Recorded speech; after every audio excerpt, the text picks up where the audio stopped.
Hello students, you all are welcome to the channel. Students, आज हम अपने channel पे क्लास 11th के कंप्यूटर साइंस की सीरीज स्टार्ट करने जा रहे हैं। इस कंप्यूटर साइंस सीरीज में प्रॉपर 11th का चैप्टर टू चैप्टर सारी वीडियोस होंगी। और मैं ट्राई करूंगा कि जब एक चैप्टर खत्म होता है तो लगे हाथ उसका वन शॉट भी अपलोड कर दूं, ताकि सारे बच्चों को जिसको वन शॉट से पढ़ना है वो वन शॉट से पढ़ सकता है, और जो सीरीज वाइज चलना चाहता है वो सीरीज से भी पढ़ सकता है। ठीक है। सबसे पहले आज की जो क्लास है हमारी वो इंट्रोडक्टरी क्लास है, जिसमें हम ये जानेंगे कि हमें 11th के सिलेबस में कंप्यूटर साइंस में पढ़ना क्या है। ठीक है। जो बच्चे आईपी के हैं, मैं आईपी वालों के लिए भी अलग से सीरीज बना दूंगा, क्योंकि आईपी और सीएस के 11th के सिलेबस में ज्यादा चेंजेस नहीं है स्टूडेंट्स। मैक्सिमम चीजें सेम ही है। थोड़े बहुत दो तीन चैप्टर्स का फर्क है तो वो अलग से अपलोड कर दिए जाएंगे। बाकी आप भी चाहो तो, आईपी वाले स्टूडेंट्स भी चाहे तो इस सीरीज को फॉलो कर सकते हैं फॉर देयर उन चैप्टर्स के लिए जो चैप्टर्स सीएस वालों से उनके सेम है। जो अलग है उसके लिए अलग से वीडियो में अपलोड कर दूंगा फॉर आईपी स्टूडेंट्स के लिए। ठीक है। तो आज हम अपनी सीरीज में सबसे पहले पाइथन का इंट्रोडक्शन, हमें सिलेबस में हमारा सिलेबस है क्या, 11th क्लास में हमें पढ़ना क्या क्या है। ठीक है। और हम स्टार्ट कैसे करेंगे, कौन से चैप्टर से शुरू करेंगे, कौन से चैप्टर हमारे लिए ज्यादा इंपॉर्टेंट है, कौन सा कोडिंग पोर्शन है, कौन सा थियोरेटिकल पोर्शन है, मेनली इसके बारे में डिस्कस करेंगे आज। ठीक है स्टूडेंट्स। तो सबसे पहले मैं आपको पीडीएफ दिखा देता हूँ जो आप लोगों की सुमिता, मोस्टली मोस्टली स्कूल्स में जो बुक यूज होती है सीएस के लिए वो सुमिता अरोड़ा है, मोस्टली बुक स्कूल्स में। बट अगर किसी अदर स्कूल में कोई और, जैसे एनसीईआरटी यूज हो रही है या कोई भी बुक यूज हो रही है, तो उससे इतना टेंशन लेने वाली बात नहीं है। चैप्टर्स ऑलमोस्ट सेम होते हैं बच्चे, कंटेंट ऑलमोस्ट सेम होता है, कुछ अलग नहीं है। आपको, आप चाहे एनसीईआरटी से पढ़ो चाहे सुमिता अरोड़ा से पढ़ो, अल्टीमेटली आपको, अगर आपका फ्लो ऑफ कंट्रोल नाम का चैप्टर है, एनसीईआरटी में शायद वो कंडीशनल एंड आइटरेशनल स्टेटमेंट होता है नाम, सुमिता अरोड़ा में फ्लो ऑफ कंट्रोल होता है, या फिर उल्टा होगा जो भी है। बट पढ़ना आपको वहां पे वही है, इफ एल्स ही पढ़ना है और लूप्स ही पढ़ना है। तो चैप्टर का जो डेटा है वो सेम है, नाम इधर उधर हो सकता है। और मेरे पास जो बुक का पीडीएफ है वो थोड़ा पुराना है, पुराने ईयर का है, तो हो सकता है जो करंट पीडीएफ हो, जो नई बुक्स हो, उसमें चैप्टर ऊपर नीचे, कंटेंट सेम होगा जैसे कि मैंने बताया, सिलेबस आपको सेम दिखेगा, बस चैप्टर्स का नंबर ऊपर नीचे हो सकता है कि मेरी बुक में जो चैप्टर नंबर 1 है वो आपकी बुक में कहीं नीचे पांचवें या छठे नंबर पे हो। क्लियर है स्टूडेंट्स। तो आज मैं इंट्रोडक्शन में मेनली आपको बताऊंगा कि आपको 11th के सिलेबस में सीएस में पढ़ना क्या है। ठीक है। मेन हमारा पूरे साल में यही रहेगा कि हम किसी तरह डेवलपमेंट सीख जाए, क्योंकि देखो कंप्यूटर साइंस एक ऐसा सब्जेक्ट है जिसमें अगर आपने डेवलपमेंट सीख ली, कोड देखो दो पोर्शन में डिवाइडेड है, कोडिंग है, थ्योरी है, और 12th में जाओगे तो कमांड्स भी ऐड होगा, कमांड्स। तो मैं ये समझता हूँ कि थ्योरेटिकल तो आप जानते ही हो कि याद करने वाली चीज है, कमांड्स एक इजी पोर्शन है, आसानी से सीख जाता है बच्चा। तो मेन बच्चा क्या हमारे लिए, कोडिंग। तो अगर हमने अपनी कोडिंग स्ट्रांग कर ली तो ऑटोमेटिकली हमारा ये सब्जेक्ट स्ट्रांग हो जाएगा, ऑटोमेटिकली आपको ना एफर्ट मारने की जरूरत है ज्यादा कुछ, कॉन्सेप्ट सीख लो, डेवलपमेंट सीख लो, ऑटोमेटिकली आपको ना एफर्ट मारने की जरूरत है, पेपर में कोई भी क्वेश्चन आएगा आप डेवलप कर लोगे उसे। और थ्योरी तो याद करनी ही पड़ती है भाई सभी को। ठीक है। चल, तो सबसे पहले हम सिलेबस के हिसाब से चलते हैं और देखते हैं कि कौन कौन से चैप्टर हमारे प्रॉपर कोडिंग है और कौन कौन से चैप्टर्स ऐसे हैं जिसमें हमें थ्योरी पढ़नी है। तो जैसे कि मेरी जो बुक है उसमें पहला चैप्टर है गेटिंग स्टार्टेड विद पाइथन। हो सकता है कि जो करंट ईयर की बुक चल रही है उसमें चैप्टर पांचवें या छठे नंबर पे हो, या चौथे या पांचवें नंबर, या सातवें आठवें नंबर पे, बट होगा जरूर ये चैप्टर बच्चों। ठीक है। अगर आप बुक से मैच कराओगे इंडेक्स से तो होगा जरूर। तो मैं आपको इंट्रोडक्शन दे देता हूँ कि किस चीज में क्या क्या है और मैं कौन से चैप्टर से शुरू करूंगा। ठीक है। तो बाकी इस सीरीज में आपको सॉफ्टवेयर भी जो आपके स्कूल में यूज होगा वो इंस्टॉल करना प्रॉपर सिखाया जाएगा, कैसे उसे यूज करना है सब बताऊंगा मैं, एकदम बेस से लेके चलूंगा, क्योंकि जब बच्चा 11th में आता है कंप्यूटर साइंस उसके लिए बिल्कुल नया होता है, क्योंकि 10th तक अगर आपने पढ़ा भी होता है तो कई स्कूलों में तो अब शायद पाइथन शुरू हो गई है, लूप्स वूप्स तक थोड़ा बहुत जानते हैं बच्चे। बट बट कई स्कूल्स ऐसे भी है जहाँ पे आज भी 10th तक आईटी, एचटीएमएल, जावास्क्रिप्ट यही सब कराते रहते हैं, पाइथन का अभी इंट्रोडक्शन नहीं मिलता। तो 11th में जब जाता है बच्चा तो उसके लिए लैंग्वेज नहीं हो जाती है।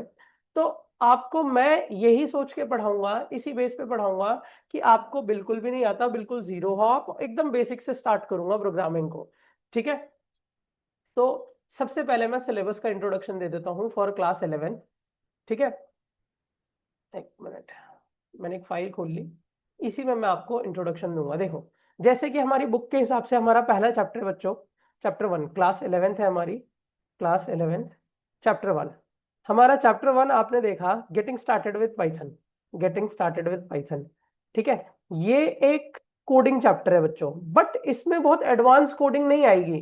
गेटिंग स्टार्टेड विद पाइथन में बहुत एडवांस कोडिंग नहीं आएगी, बस पाइथन का इंट्रोडक्शन आपको दिया जाएगा कि एक पाइथन प्रोग्रामिंग लैंग्वेज किसने डेवलप करी थी भाई, कौन इसका डेवलपर था, और दूसरा इस लैंग्वेज का यूज कहाँ कहाँ है, कैसी लैंग्वेज है, इंटरप्रेटेड, केस सेंसिटिव, ये सारी बातें कहाँ कहाँ यूज होती है लैंग्वेज। दूसरी बात ये, आपको एक छोटा सा फंक्शन पढ़ाया जाएगा जिसका नाम है प्रिंट, जो कि डेटा डिस्प्ले करने के काम आता है, बट उसके बारे में डिटेल नॉलेज दी जाएगी कि प्रिंट फंक्शन एक्चुअल में काम करता कैसे है। हमने ये तो जान लिया कि प्रिंट का काम है डेटा डिस्प्ले करना, क्या बस इतना सही काम है? नहीं भाई, बहुत कुछ है प्रिंट के बारे में जो हमें जानना है इस चैप्टर में, और ये चैप्टर खत्म हो जाएगा। ठीक है, फिर चैप्टर 2, अगर आप चैप्टर 2 का नाम पढ़ो तो इस चैप्टर का नाम है पाइथन फंडामेंटल्स। ये भी एक कोडिंग चैप्टर है स्टूडेंट्स, पाइथन फंडामेंटल्स। और चैप्टर 3 का अगर नाम पढ़ो आप, तो चैप्टर 3 का नाम है आपका डेटा हैंडलिंग। अब मैं इन दोनों चैप्टर्स के बारे में बता देता हूँ भाई, ये दोनों ना कोडिंग चैप्टर्स हैं, बट सर इसमें क्या एकदम एडवांस कोडिंग शुरू हो जाएगी? बच्चों मैं आपको बताता हूँ, इसमें आप कोडिंग के पार्ट्स पढ़ोगे। अब पार्ट्स पढ़ने का पर्पस क्या है, समझाता हूँ। देखो आपको भी पता है, सपोज करो मैं मार्केट जाता हूँ और मार्केट जाके एक बाइक, बाइक मतलब एक्चुअल में जो बाइक चलाते हैं लोग, जो आपके घर में स्कूटी बाइक ये सब यूज होती है, वो उसको बनाने के जितने भी मैंडेटरी पार्ट्स हैं, जितने भी मैंडेटरी जो एक स्कूटी बनाने के लिए असेंबल करने के लिए चाहिए होते हैं, वो सब खरीद के लाता हूँ। सब एक एक पार्ट, कोई पार्ट मिस नहीं करता मैं, सब लाता हूँ और ला के आपके सामने रख देता हूँ और बोलता हूँ भाई अब इसे असेंबल करके दो मुझे, और एक ऐसी स्कूटी बननी चाहिए जो एक्चुअल में चले, जिसे मैं यूज कर सकूं। ठीक है, और बच्चे को क्या है कि किसी भी पार्ट के बारे में कुछ नॉलेज नहीं है, कुछ पता नहीं कि कौन सा पार्ट कहाँ अटैच होता है, किस पर्पस के लिए यूज होता है, कुछ नहीं पता। तो सीधी सी बात है, उसके लिए उस स्कूटी को असेंबल करना ऑलमोस्ट इम्पॉसिबल होगा, ऑलमोस्ट इम्पॉसिबल होगा। वो नहीं असेंबल कर पाएगा स्कूटी, क्योंकि उसे पता ही नहीं कि कौन सा पार्ट कहाँ लगना है। बट अगर यही उस बच्चे को एक एक पार्ट की प्रॉपर नॉलेज है, उसने उसी रिलेटेड एजुकेशन ली हुई है, प्रॉपर सब कुछ पता है कि ये पार्ट इस पर्पस के लिए यूज होता है, यहाँ लगना चाहिए, और इसमें ये गैप नहीं आना चाहिए, ये नहीं होना चाहिए, वो सब जानता है, तो उसके लिए शायद बहुत आसान हो जाएगा उसे असेंबल करना।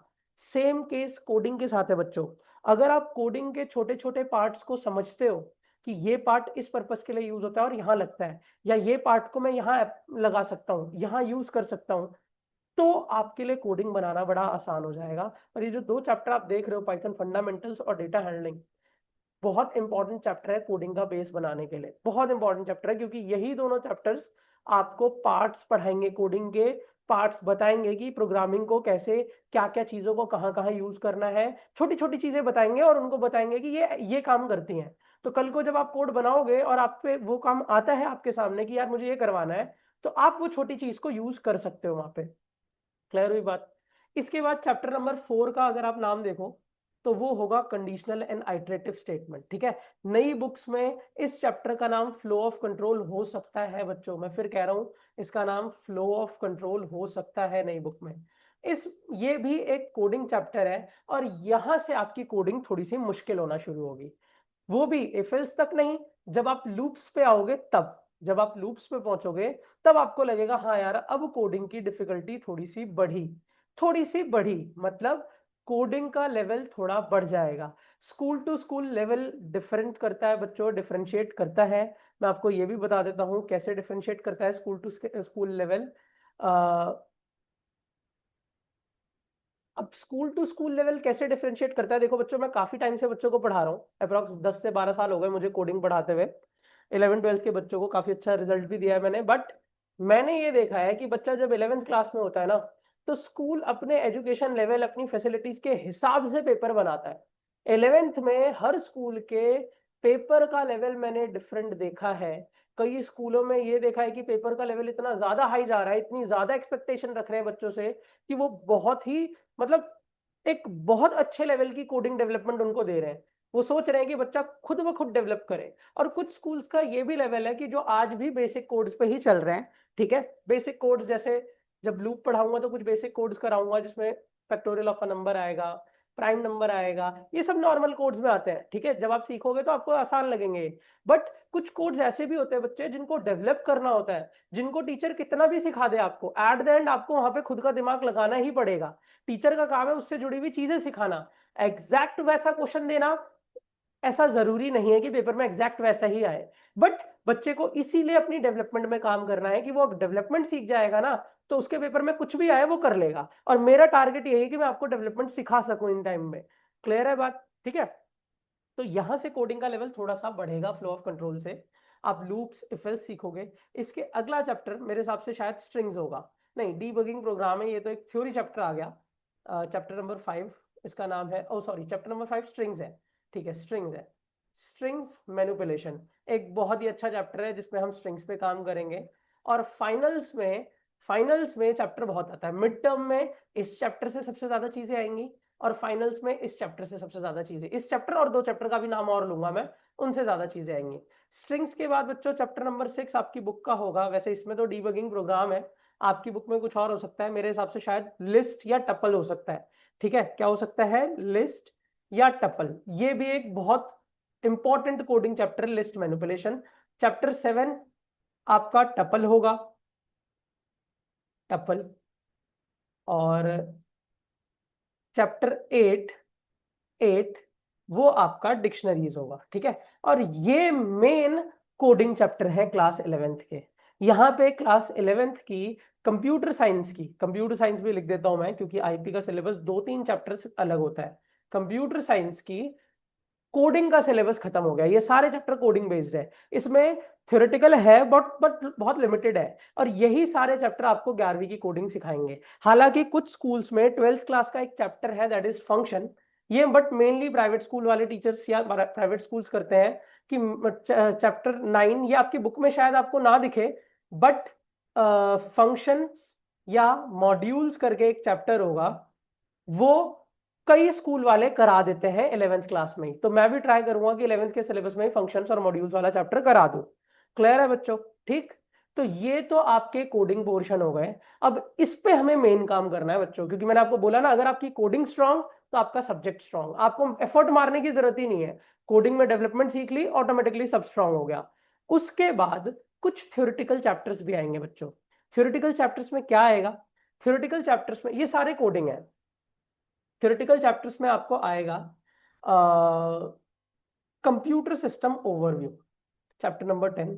इसमें जो बुक है पुरानी, इसमें काफी सारे चैप्टर्स के नाम दिए हुए हैं, काफी सारे चैप्टर्स भाई ओमिट कर दिए गए हैं, हटा दिए गए हैं, काफी कुछ हटा दिया गया है 11th के सिलेबस से। अब जैसे ये देखो, ये रिलेशनल एसक्यूएल, ये सब मैं नहीं लिखवाऊंगा क्योंकि अब ये 11th के सिलेबस में नहीं है। ये नो एसक्यूएल, मोंगोडीबी, ये सब हट चुका है, पहले था, पहले जब पाइथन नई नई आई थी 2019 में तब था, बट अब नहीं है। अब ये सब, इसमें से आधी से ज्यादा चीजें 12th में चली गई हैं। तो मैं इधर डिस्कस बस वही चैप्टर कर रहा हूँ जो आपके 11th के कंप्यूटर साइंस का सिलेबस है, ठीक है। अब थ्योरी में चलते हैं। तो थ्योरी में एक चैप्टर है पहला, कंप्यूटर सिस्टम ओवरव्यू। इसमें मेनली कंप्यूटर के पार्ट्स के बारे में बताया गया है। प्योर थ्योरी चैप्टर है बच्चों, पूरा थ्योरी, बस याद करने वाला है। तो इसकी मैं वन शॉट बना के डाल दूंगा, उसी में सारा एक्सप्लेन कर दूंगा, और जिसको पीडीएफ चाहिए होगी वो मेरे इंस्टाग्राम पे मैसेज कर देगा, तो मैं पीडीएफ भेज दूंगा उसको। ये आपका थ्योरी चैप्टर है प्योर। उसके बाद एक चैप्टर आएगा बच्चों, चैप्टर नंबर 11, और उस चैप्टर का नाम होगा डेटा रिप्रेजेंटेशन। और यही वो चैप्टर है शायद जो अभी आप लोगों के स्कूल ने शुरू किया होगा, क्योंकि 90% स्कूल जब भी 11th की सीएस शुरू करते हैं तो शुरुआत इसी चैप्टर से करते हैं, दैट इज डेटा रिप्रेजेंटेशन। हालांकि ये ना ही तो थ्योरी है ना ही तो कोडिंग है, इसमें थोड़ा सा मैथमेटिक्स सीखना है हमें, बहुत सिंपल लेवल का मैथमेटिक्स है, कोई बहुत टिपिकल लेवल का मैथमेटिक्स नहीं है। इसके बाद chapter 12, Boolean algebra, Boolean algebra, ये भी थोड़ा सा डायग्रामेटिक मैथ्स को इन्वॉल्व करने, ना ये थ्योरी है ना ये प्रैक्टिकल है बच्चों, थोड़ा सा मैथ्स की एल्जेब्रा आएगी और थोड़ा सा डायग्राम्स हमें सीखने होंगे, ठीक है। क्लियर है बच्चों, ठीक। चैप्टर 12, इसके बाद ये सब हट चुका है सारी चीजें। और अगर मैं देख लेता हूँ, थ्योरी के नाम पे शायद साइबर सेफ्टी भी होगा, बट अगर नहीं होगा, नई बुक्स में मेरे पास 11th के बच्चे आते हैं पढ़ने सीएस के, तो मैं उनकी नई बुक्स में देख लूंगा। अगर साइबर सेफ्टी ओमिट हो गया होगा तो मैं साइबर सेफ्टी सीरीज से हटा दूंगा, फिर 12th में कराऊंगा, क्योंकि 12th में आएंगे, जो भी यहाँ से ऑमिट होते हैं वो 12th में आते हैं। ठीक है, बट अगर होगा तो देखेंगे, तो करेंगे हम भी साइबर सेफ्टी। क्लियर है बच्चों? ठीक, तो ये आपकी मेनली 11th का सिलेबस है, जिसमें कि इतना पोर्शन अगर आप नोटिस करो तो आपका सिर्फ कोडिंग कोडिंग का है, और इतना पोर्शन कोडिंग है और इतना पोर्शन थ्योरी है। शायद इसमें एक आधा चैप्टर और है, जिसमें शायद एमर्जिंग ट्रेंड्स करके चल रहा है इसमें चैप्टर नया, एमर्जिंग ट्रेंड, शायद वो भी होगा। ठीक, बट ये चैप्टर्स कोई इतने मतलब वो लेने वाली जरूरत नहीं है आपको, ये सब थ्योरेटिकल है बच्चों। थ्योरेटिकल में क्या है, आपको बस थ्योरी समझा दी जाएगी, आपको उसे याद कर लेना है। प्रैक्टिकल कंसेप्ट ये है, प्रैक्टिकल मेन फोकस आपका यहां होना चाहिए, और प्रैक्टिकल कंसेप्ट ये है, ये दो चैप्टर। तो अगर ये दो चीजें आप सीख गए, दैट इज ऊपर के 9 चैप्टर और ये दो चैप्टर जिनके ये दो नाम लिखे हुए हैं, तो आप समझ लो आपका कंप्यूटर साइंस ऑटोमेटिकली स्ट्रांग हो गया, खुद ब खुद ही ठीक हो जाएगा। सब्जेक्ट में ना ज्यादा एफर्ट मारोगे, अपने फिजिक्स केमिस्ट्री मैथ पे भी फोकस करोगे ना, तो भी इसको अच्छा करके आओगे। क्लियर है स्टूडेंट्स? तो ये था हमारा 11th क्लास का कंप्यूटर साइंस का सिलेबस। आज की क्लास इंट्रोडक्टरी थी। अब मैं आपको ये भी बता देता हूं कि हम कहां से शुरुआत करेंगे अपने कंप्यूटर साइंस के सिलेबस को। मैं सबसे पहले चैप्टर जो डेटा रिप्रेजेंटेशन है उससे शुरू कराऊंगा। देखो, कोडिंग से मैं शुरू कर सकता था, बट कोडिंग से मैं इसलिए शुरू नहीं कर रहा क्योंकि मैं एक बार कोडिंग का फ्लो पकड़ता हूं ना, तो जब तक सारी कोडिंग खत्म नहीं हो जाती तब तक बीच में छोड़ता नहीं हूं। क्योंकि बीच में कोडिंग करते करते आपका ब्रेक होगा ना, अगर फ्लो इधर उधर कहीं जाओगे, तो फिर आपका पुराना डिस्टर्ब हो जाएगा, और फिर नए पे फिर वो पुराने कंसेप्ट को एक बार रिवाइज करना पड़ेगा। तो इसलिए मेरी टीचिंग टेक्निक ही है, मैं अपने ऑफलाइन बैचेस में भी ऐसे ही पढ़ाता हूँ, और मेरा ऑनलाइन में भी इसी सीक्वेंस को फॉलो करूंगा। दैट इज क्या, मैं शुरुआत करूंगा चैप्टर नंबर 11, मेरी बुक के हिसाब से, आपकी बुक में शायद ये चैप्टर नंबर 1 भी हो सकता है, दैट इज डेटा रिप्रेजेंटेशन। तो हमारा जो अगला लेक्चर होगा वो इसी चैप्टर पे बेस्ड इसी से शुरुआत करेगा। ठीक है, इसमें क्या पढ़ना है वो हम नेक्स्ट लेक्चर में देखेंगे। और अगर आपको, मैंने इनिशियल से ही सीरीज को स्टार्ट कर दिया है, और कोशिश करूंगा कि आपके फाइनल्स तक आपके साथ की जो जो चीजें, कई स्कूल्स के पेपर भी है मेरे पास, वो भी शेयर किया करूंगा। अलग अलग डिफरेंट डिफरेंट स्कूल्स के पेपर मेरे पास आ जाते हैं बच्चों के, मैं वो भी शेयर करा करूंगा चैनल पे। आप लोगों को जितनी ज्यादा से ज्यादा नॉलेज हो सकेगी इस सब्जेक्ट की दूंगा, ताकि आप लोगों को इस सब्जेक्ट में कभी कोई प्रॉब्लम ना आए स्टूडेंट्स। क्लियर है? ठीक है, तो मेरी सीरीज को जिसके पास भी कंप्यूटर साइंस या आईटी है, वो साथ साथ फॉलो करते हुए चलो।